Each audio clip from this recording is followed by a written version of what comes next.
This is Where We Live. I'm Lucy Nalpathanchel.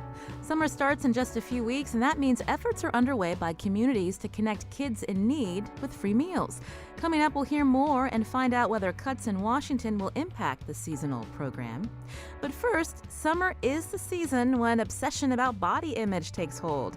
If you've been trying to lose weight before the official start of summer, what has or hasn't worked for you? Coming up, we'll learn what researchers have to say about the latest in diet and exercise. Are counting calories and exercise the best approaches? What are your questions about the ways to lose weight? You can join the conversation today. 860-275-7266. Email wherewelive@wnpr.org. As always, find us on Facebook and Twitter at Where We Live. I want to welcome to the show our first guest, Dr. Sai Krupa Das. She's a scientist at the Energy Metabolism Laboratory at the Human Nutrition Research Center on Aging and a faculty member at the Friedman School of Nutrition Science and Policy at Tufts University. Dr. Das joins us today from Mix One Studios in Boston. Welcome to the show, Dr. Das. Hello. Good morning, Lucy, and good morning to everyone who's listening. I wanted to start off with the statistics, alarming trends, so to speak, Dr. Das. We understand that 37% of American adults are obese. An additional 34% are overweight. And if current trends continue, experts predict half of all Americans will be obese by 2030. How did we get here?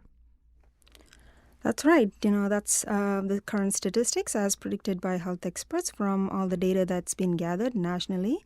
And this is not just a national phenomenon. The global obesity epidemic is very, very high. And the reason why we've got here is very complex. We have a changing environment. We have increased food availability. We are faced with a lot of challenges with regards to how we can continue to eat throughout the day. And at the same time, there are so many things that have been automated. And so how much we burn by way of calories in a given day is hard to, keep up with. And so this balance between what we burn and what we consume has slowly but surely been tipping toward the positive side. And that is the consequence of, what's happened to us over the decades. And this is how, in a simple way, we've gotten here, I think.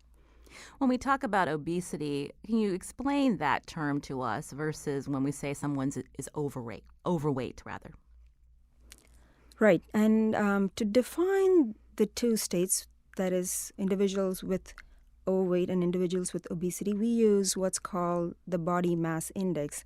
Now, this is a ratio of your weight to your height. And the reason why that is done is because shorter individuals versus taller individuals, have different metabolism, and the weight that they carry is, represented very differently. And therefore, using this ratio is a broad way to categorize individuals who fall into one or two groups. And again, for overweight, the BMI that is used for a cutoff is 25 to 30, and obesity is defined as having a body mass index of 30 and over. And even within that group, there are 3 levels of obesity: mild, moderate, and severe obesity. And so any individual with a BMI of over 30 is defined as having obesity. And this is something that's really hard at the individual level to understand, because there's so much variability between weight per se and the composition of muscle versus fat. But at the population level, it is a good indicator of being able to see how we're trending and what the changes are over the decades. When we look at BMI, some people may think that there's too much focus on the numbers. So say someone is technically overweight, looking at the ratio between their height and weight, but maybe they make a good effort to eat the right foods and they are active. Do we put too much emphasis on this calculation? Well, yes and no.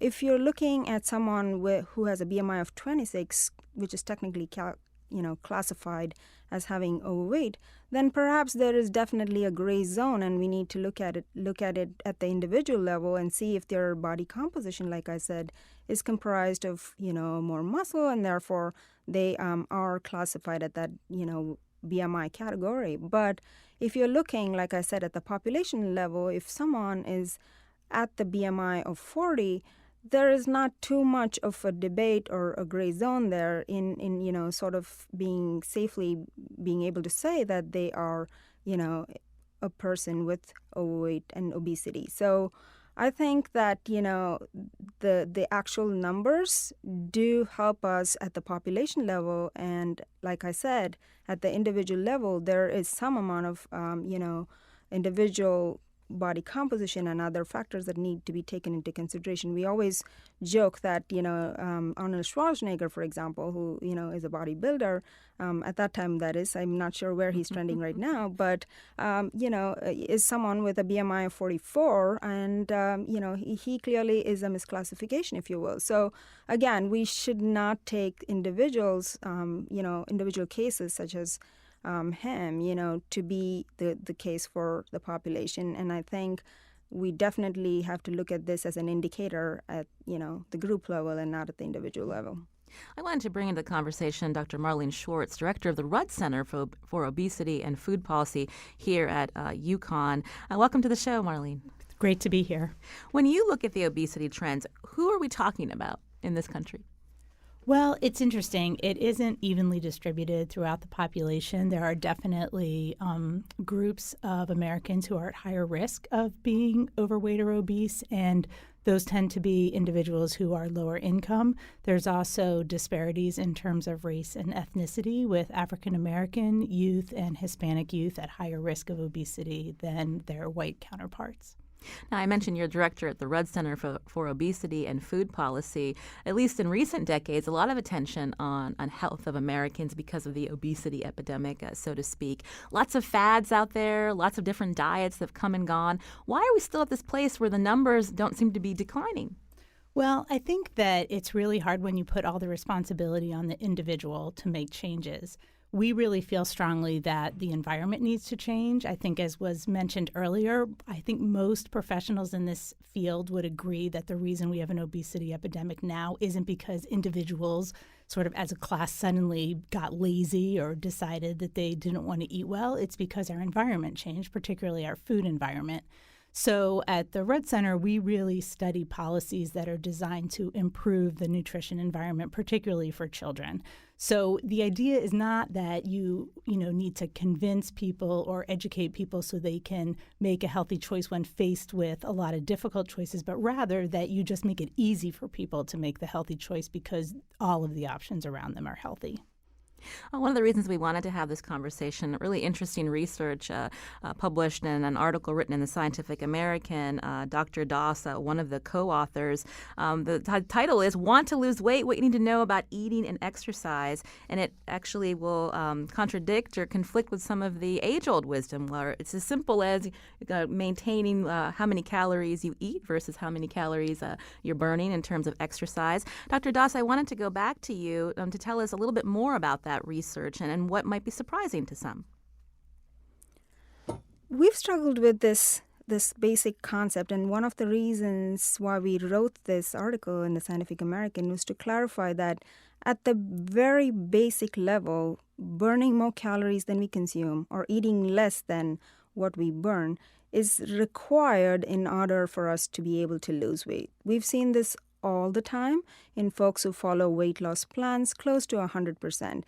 Any time we see an individual adhering or following very carefully a weight loss plan that's laid out for them, they lose weight. And so there is a lot of conversation, and this gets really personal when this is simplified. And again, we're not trying to dumb this down from the perspective of how easy it is, but to point out that that basic tenet or that basic principle works if it is followed to the T. But why this is not so straightforward is because there is so much variability at the individual level. And this includes whether one is a male or a female, the age of a person, hereditary factors, and other, hormonal states and physiological states, or the state in which the individual is in at the time that they're trying to lose weight. The other is the ability for an individual to sustain the weight loss plan, in a manner that, they can do it over the long term. And this requires some discipline and retraining. And these are the nuances that really make it, as we titled the Scientific American articles, rather messy and not so straightforward. And this is something that we really hope to clarify via this article, that it's at the basic level, burning more calories than we consume or eating less than we burn, but doing it at the individual level requires all this nuancing or, customizing that then makes it work for that individual. And again, I want to underscore what Dr. Schwartz pointed out, which is basically that this is not just the individual, it's a system science, or working at the individual level, at the group level, with the community and the food environment, as well as the environment in which we live and actively do our daily life activities. Can you explain a little bit more about the differences? So again, we know the mantra, eat less, exercise more. It's something that's important, especially exercise. But in terms of losing weight, explain the variables that you found depending on the individual. One of the things that we identified over the long-term research that we did within the laboratory setting, if you will, was that hunger is the number one factor that undoes the weight loss plan that is given to any individual or to a group that we are studying. And managing hunger and ensuring that an individual is never hungry at any given time in the day requires very careful selection of foods and making sure that foods that cause high satiety or satiation or fullness is something that is carefully planned in the food choices in any given day. So we have very concertedly been able to demonstrate that using a combination of foods with high fiber particularly and good protein really helps with this satiation or the feeling of fullness.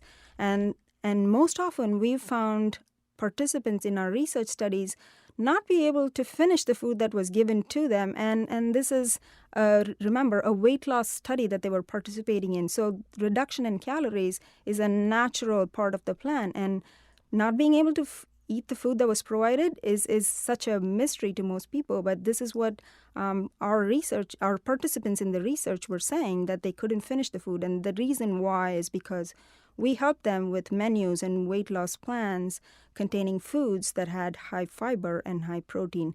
And so doing this in a careful manner, in a way that we help retrain our eating process, is something that is really helpful in adhering or sticking to weight loss plans. So instead of focusing on the calories, thinking more about the kinds of food that you can eat that will make you feel fuller longer? That's correct, yes. Avoiding hunger and ensuring that at any time in a given day, an individual is not hungry is key for the success of weight loss plan. And in order for that success to be achieved, the composition of foods is really important. This is Where We Live. I'm Lucy Nalpathanchil. With us for today's conversation about weight loss and exercise is Dr. Sai Krupa Das, scientist at the Energy Metabolism Laboratory at the Human Nutrition Research Center on Aging, a faculty member at the Friedman School of Nutrition Science and Policy at Tufts University. She's joining us today from Mix One Studios in Boston. Also in studio, Dr. Marlene Schwartz, director of the Rudd Center for Obesity and Food Policy at UConn. When we come back from the break, we're going to learn more about exactly why we're so obsessed with counting calories and to find out what are they really. And you can join the conversation too, 860-275-7266. Have you been struggling to lose weight? What approaches have you taken in order to get in shape? We'll take your questions and comments after the break.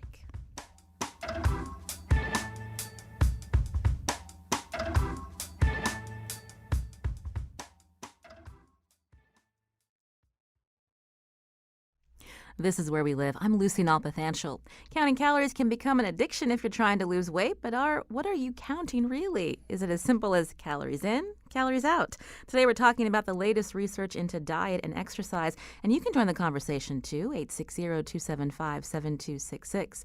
Dr. Sai Krupa Das is down the line from us from Boston from Mix One Studios. She's a scientist at the Energy Metabolism Laboratory at the Human Nutrition Research Center on Aging, a faculty member at the Friedman School of Nutrition Science and Policy at Tufts.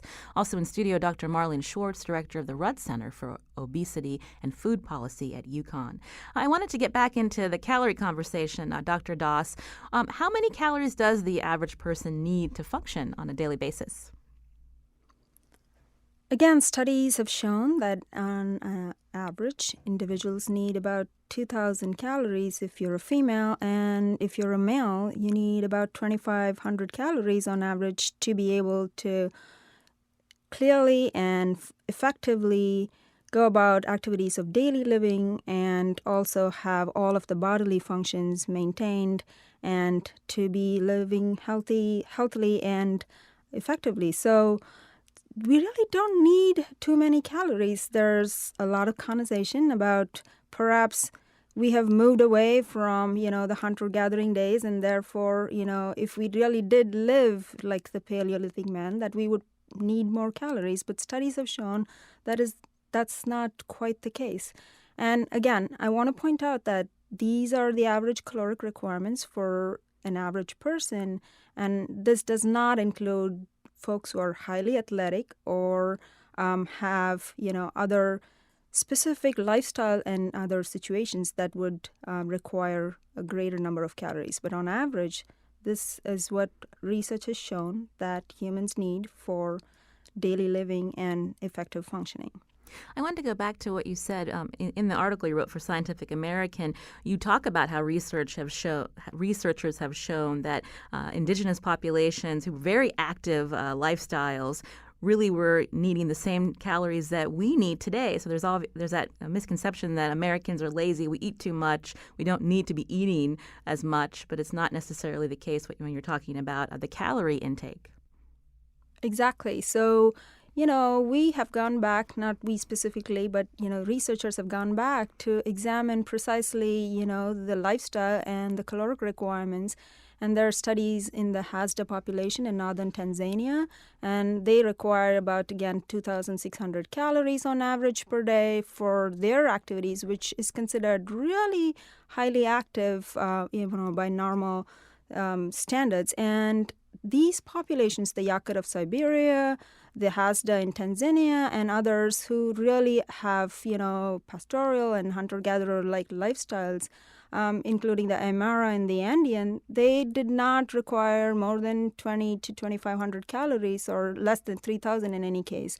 And so we really don't need as many calories as we think we would need, given that we had, higher lifestyle, expenditures or burning of calories that, could have happened if we weren't as sedentary as we are now. So that is something that is really important and was humbling in some ways for us to understand the whole energy or calorie requirements and the scenario with which we are faced with now with the excess weight and obesity. Dr. Schwartz is in studio with us, director of the Rudd Center for Obesity and Food Policy at UConn. Talk a little bit about the research that you're doing in terms of, and when you're talking with people, are they surprised to learn that, 2,000 calories for women, a little bit more for men, and, there's always this idea that, well, if we eat less, we can lose weight, but you also don't want to starve yourself. Sure. Well, I think that, again, it's a matter of really matching your environment to your caloric intake. And so people can have a sense of, how many calories they can eat each day to maintain their weight. And I think people need to sort of identify that for themselves. But another thing that often surprises people is how it changes over the lifespan. So as people age, their caloric needs differ. So, for example, adolescent boys probably are the winners in terms of having the highest caloric needs and are able to eat, a lot, actually. And as they get older, sometimes they're quite surprised when they hit their 20s and 30s that they really can't consume as much. I think for women, I was actually reading the Scientific American article, and I turned 50 a year ago, and there's this dramatic drop in terms of how many calories women need as they age. And so that's the other piece of it, I think, is realizing that over time your needs also change. You can join the conversation if you have questions for our researchers on diet and exercise, 860-275-7266. I want to take a call. Brett is calling from Newington. Brett, you're on the show.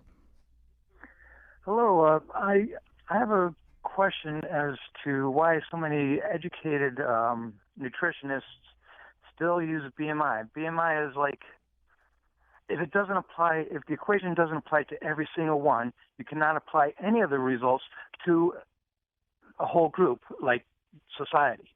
I know too many athletes that have BMIs that might be considered overweight or obese, and yet they have like less than 10% body weight if you do like a submersion test. You can see their abs when they're not even flexing. BMI does not work. Just like training wheels don't work for learning how to ride a bicycle. Training wheels are good if you're learning how to drive a car or a tricycle. Use the things that work and go from there. Don't use the things that other people used in the past that still don't work. Push bicycles are better than tricycles, than training wheels. BMI does not work. All right, Brett, we hear your message loud and clear. I want to have Dr. Schwartz answer your question. Sure. So I think BMI has been very misunderstood. It's really designed as a surveillance measure. So it's not designed to make decisions about individuals. It's designed to make decisions about populations. And it does work because we've been using the same measure over time. So all those outliers that the caller was talking about, those outliers existed 30 years ago. They exist now. But the idea is that if you track a population of people over decades and you're using the same measure, what we've seen is this incredible increase in the percentage, particularly we study children who are at that high BMI level. When you see it changing between the 70s, the 1980s, the 1990s, the 2000s, you can rely, because you're sort of comparing, apples to apples. And so that's why and how BMI should be used. We wanted to bring another researcher into the conversation now to tell us all about the calorie, and that's Dr. David Baer, research leader at the U.S. Department of Agriculture. Dr. Baer, welcome to the show. Good morning. So let's start off with, what exactly is a calorie? Well, a calorie is actually a unit of measure.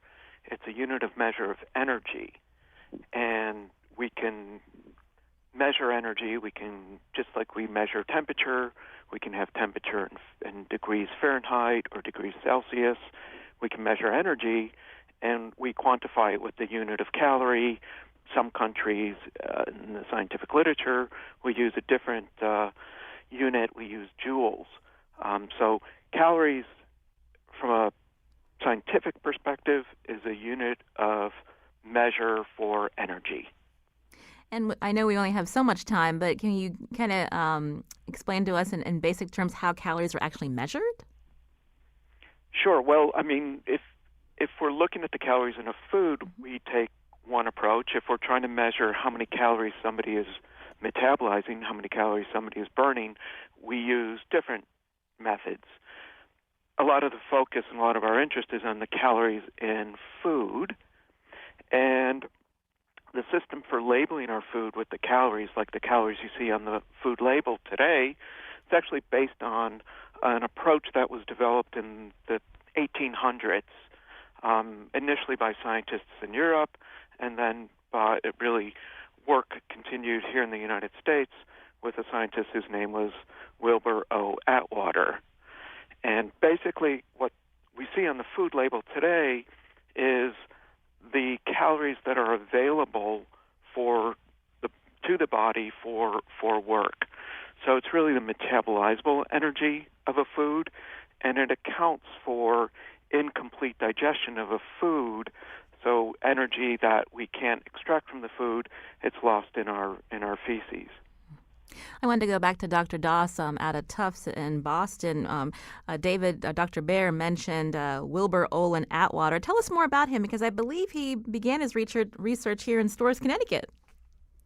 That's right. He is very local to Connecticut, and Storrs is where his experimental station was, but he also worked out of Wesleyan College quite extensively. Wilbur was a very determined young man who set out. We consider him the father of nutrition, and he is one of the first individuals or pioneers to basically put the face of nutrition, human nutrition, to the American public, and to expose the importance of, if you will, not expose really, but to bring to light the importance of how much energy is harvested from foods, and how foods can really make a huge impact in the productivity, the ability for an individual to be able to work and to effectively function in daily life. Now, this is, we're talking the 19th century, and this is, an individual who, really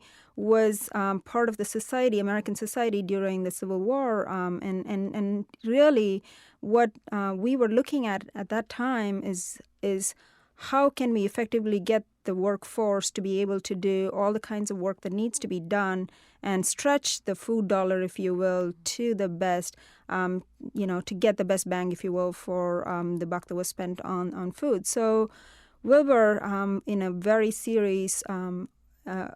elegant series of experiments, pointed out that really that the caloric content of proteins, carbohydrates, and fats, had different capacities to provide energy, and he really set the stage as well as the conversations for being able to consider human nutrition in that perspective and in that light. It started out as an economic exercise, if you will, really think about it, but that was where the conversations were started. But really, human nutrition was put on the map.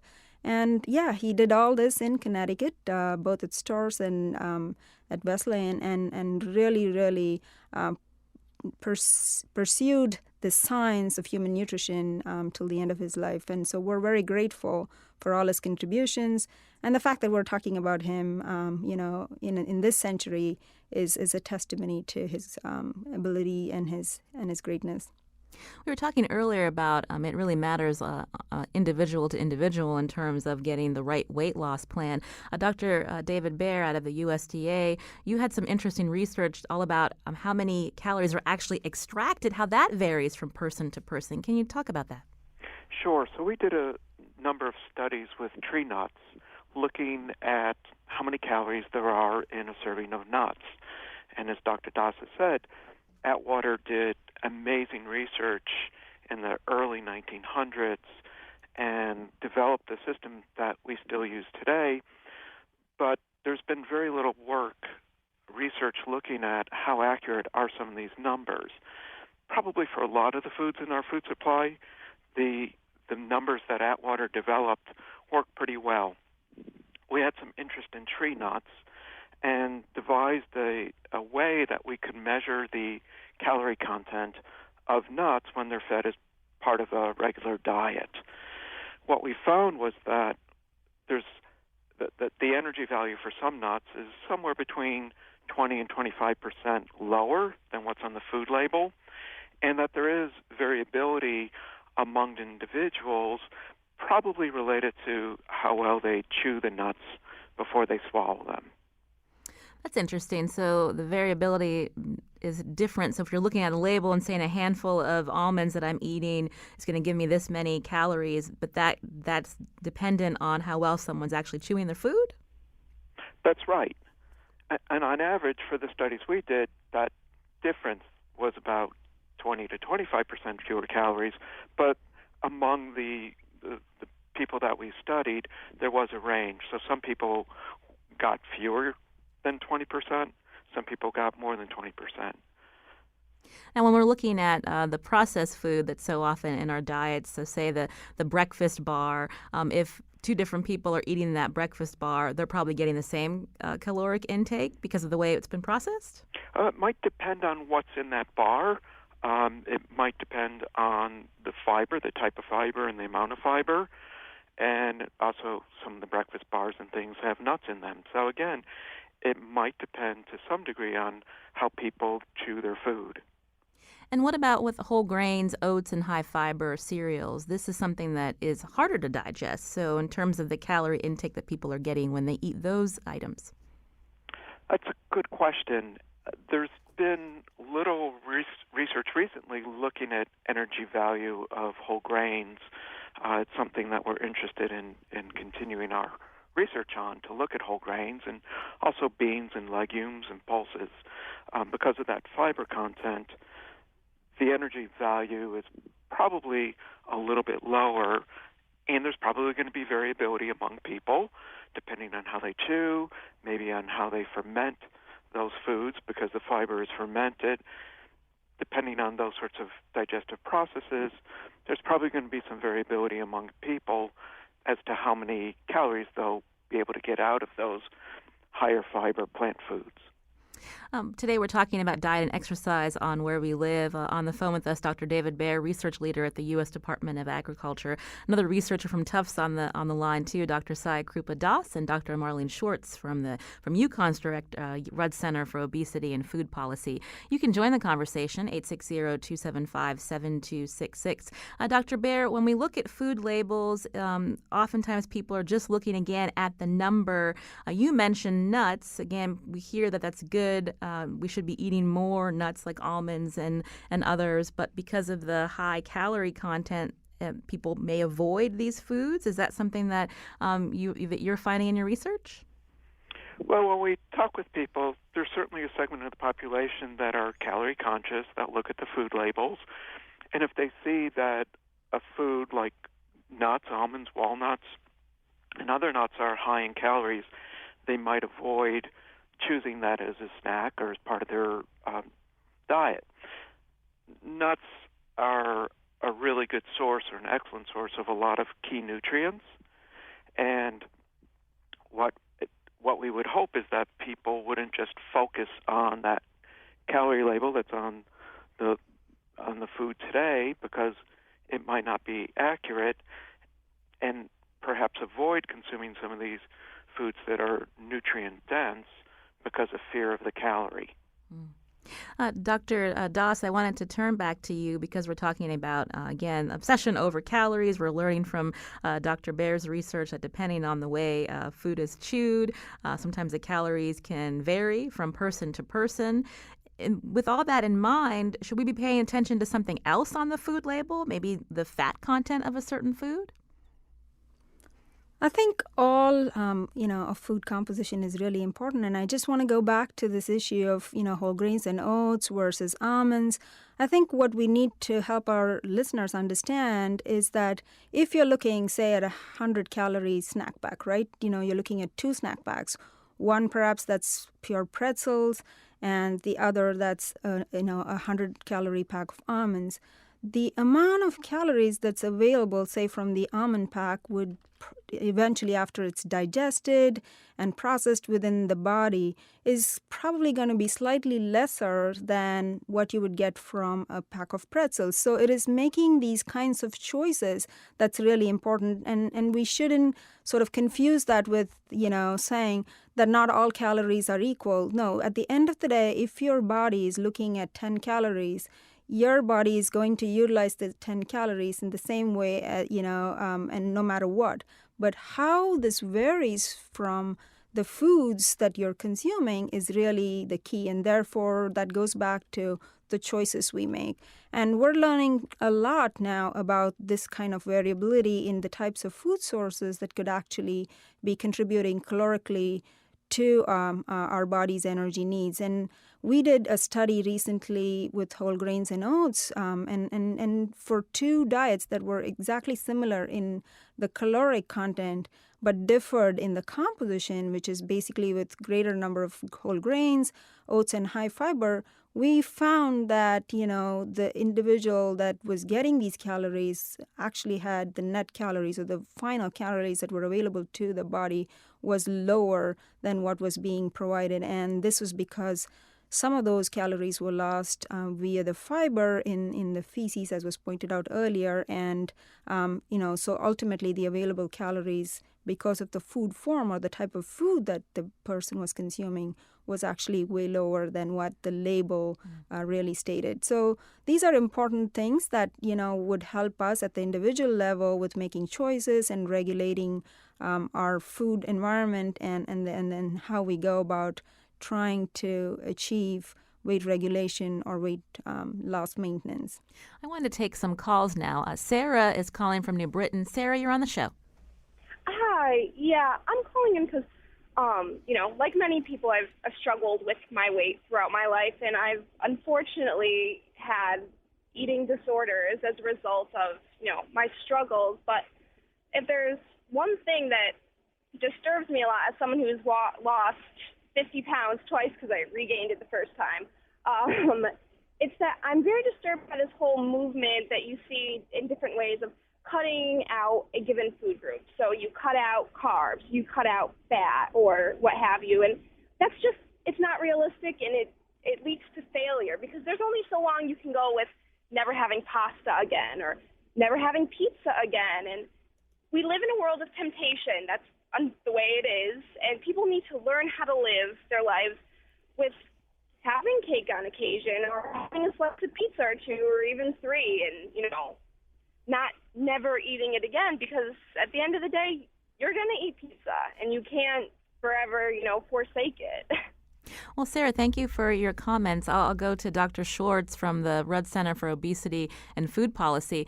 She makes some good points, especially, people have been there where they lose the weight, they gain it back. And she's saying that you can't necessarily cut out everything and assume that you'll have success. What do you say to people like Sarah? Sure. Well, I think it's completely true that a diet that has you cut out an entire food group is probably a very bad idea, both from a nutritional perspective and also in terms of your ability to maintain it over time. This idea, though, of having specific foods that you decide you're not going to eat again, it's really interesting because you can think of it a couple different ways. There probably are some foods that people could decide they're just not going to have again. So, for example, sugar-sweetened soda might be something that someone may decide it's not worth it. It's a lot of calories. It's all sugar, has no nutrition, and they can just cut that out and probably, be fine. But something, more substantive like carbohydrates, all pastas, or, having a piece of cake on your birthday might be harder to sustain over time. So, you almost can think of it in analogous to alcohol. There are some people who can, moderate alcohol. They can have some, it doesn't become a problem. There are other people who really feel that it's sort of all or nothing. And so there are individuals, I think, out there who feel there's certain foods that really cause a problem for them and they need to cut out entirely, and other people for whom the ability to moderate comes more easily. We'll have to leave it there with Dr. David Baer, who is on the phone with us, research leader at the U.S. Department of Agriculture. Dr. Baer, thank you for joining us today. Thank you. I wanted to just go back quickly to Dr. Doss from Tufts University in Boston. We didn't have much time to talk about personalized diets. What's the best course that people should take? And if you're able to answer this under a minute, that would be great. The best course that people should take is what was pointed out earlier, finding out what it is that, works best for us in terms of our lifestyle and not doing drastic, changes to your diet patterns, but being very smart about the choices and finding professional help that helps us, get through this process. And I think that is the number one, point that I would like to underscore here. Dr. Sai Krupa Das, scientist at the Energy and Metabolism Lab at the Human Nutrition Research Center on Aging, a faculty member at the Friedman School of Nutrition Science and Policy at Tufts. Thank you for joining us today. Coming up, we're going to shift to the eating habits of children during the summer. How do kids eligible for free and reduced meals and school fare during vacation months? We'll find out after the break. This is Where We Live.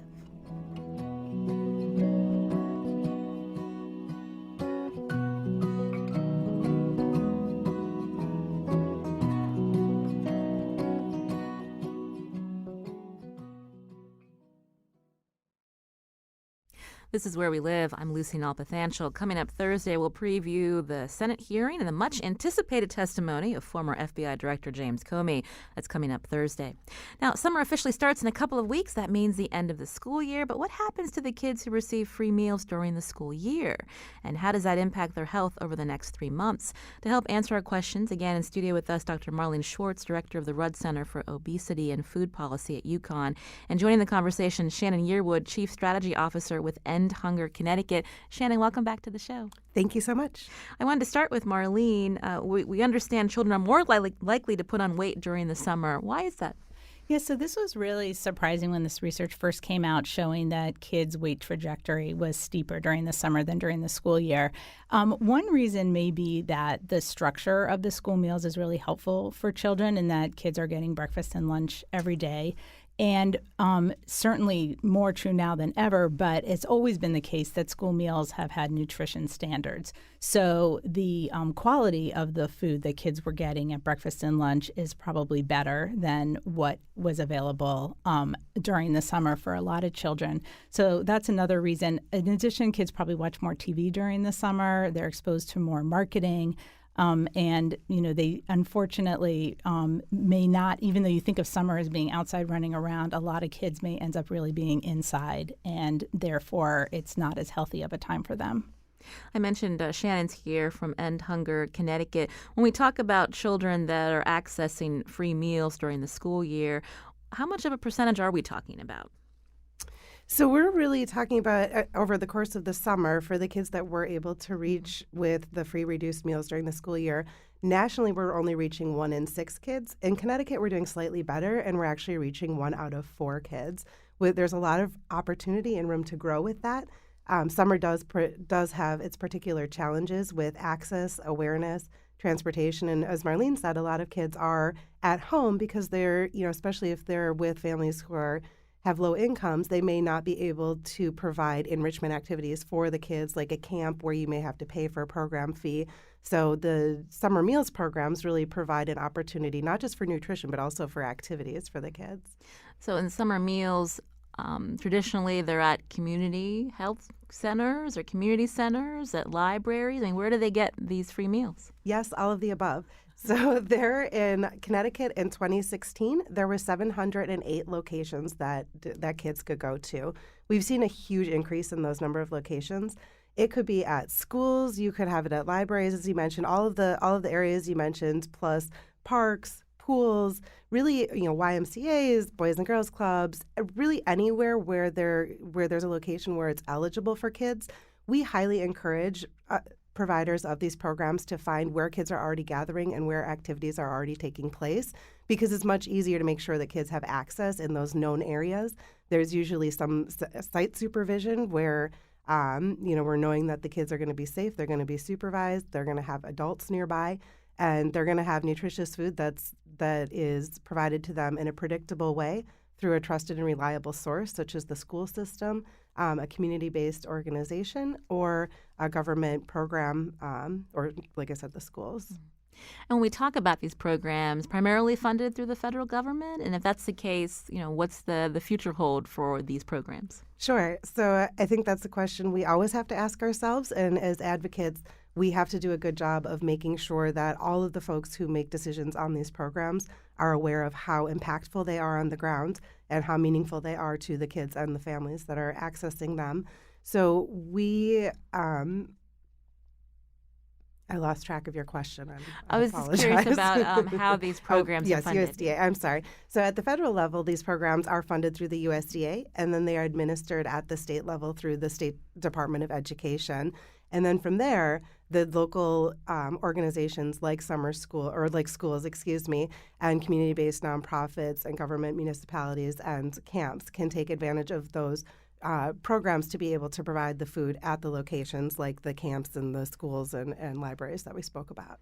The eligibility for these programs, does that need to be changed in terms of the children that are being served, or depending on their poverty level? And then what about efforts to allow parents and families to be fed together? Would that help the efforts? Sure. So to address your first question, these programs are only available in areas where at least 50% of the kids are identified as eligible for free or reduced price meals during the school year. We absolutely think that threshold is not adequate. We think that at the very least it should be dropped to 40%. They're hard thresholds. So, if you're in an area that's defined in the certain geography, how USDA defines it, and you're at 49%, you can't provide summer meal in that site. So we definitely think that some more flexibility should be put into the program, especially because a lot of these areas, you look at where it's eligible, it might be a parking lot, but across the street in an area that is not defined as eligible is a beautiful park where all the kids are playing, but they can't eat the food there.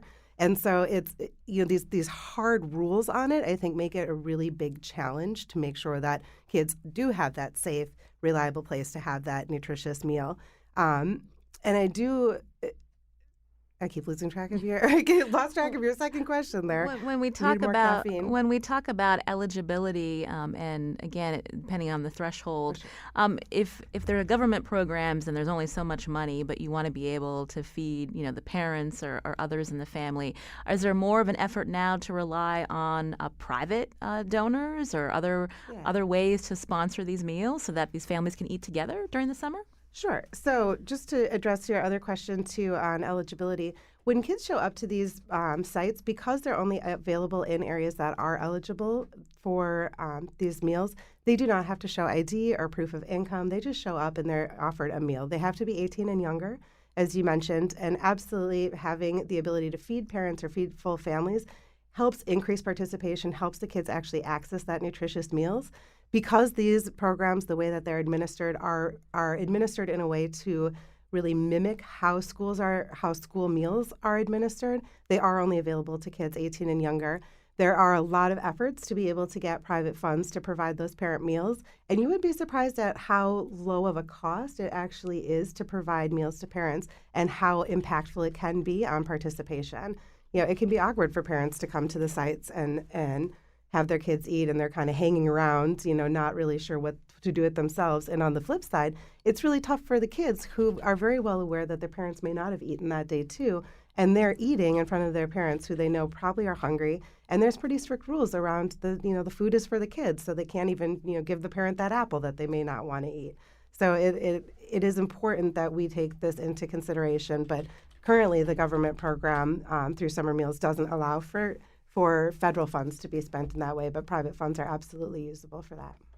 I wanted to turn back to Dr. Schwartz from the Rudd Center for Obesity and Food Policy at UConn. We're talking a lot about children and ways to help those in need to get summer meals. But in terms of childhood obesity in this state, what are the numbers? Are we seeing any improvement?